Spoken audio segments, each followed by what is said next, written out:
Chapter 5. The Terrible Tractors.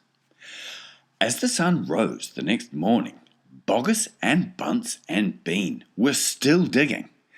They had dug a hole so deep you could have put a house into it, but they had not yet come to the end of the fox's tunnel.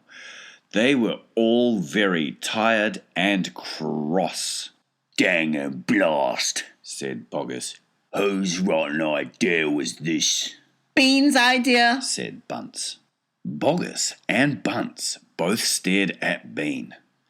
Bean took another swig of cider, then put the flask back into his pocket without offering it to the others. "Listen," he said angrily. "I want that fox.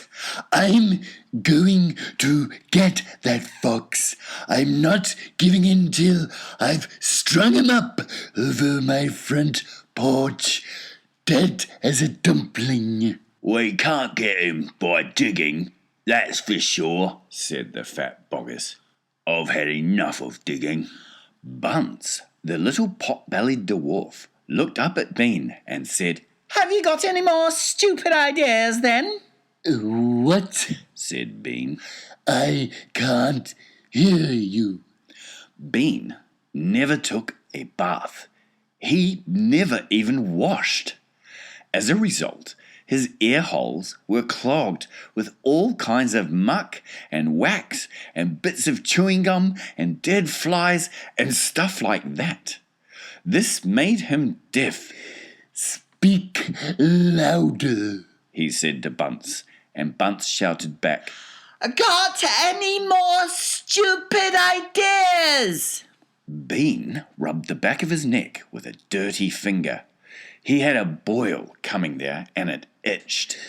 "What we need on this job," he said, "is machines.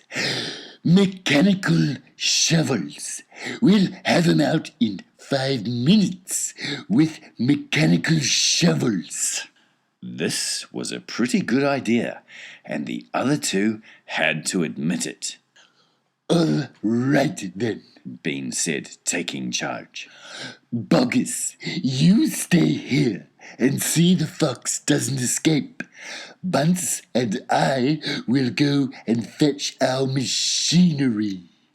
If he tries to get out, shoot him quick." The long, thin Bean walked away. The tiny Bunce trotted after him. The fat Boggis stayed where he was with his gun pointing at the foxhole. Soon, 2 enormous caterpillar tractors with mechanical shovels on their front ends came clanking into the wood. Bean was driving one, Bunce the other. The machines were both black. They were murderous, brutal-looking monsters. "Here we go then," shouted Bean. "Death to the fox!" shouted Bunce. The machines went to work, biting huge mouthfuls of soil out of the hill. The big tree under which Mr. Fox had dug his hole in the first place was toppled like a matchstick. On all sides, rocks were sent flying and trees were falling, and the noise was deafening.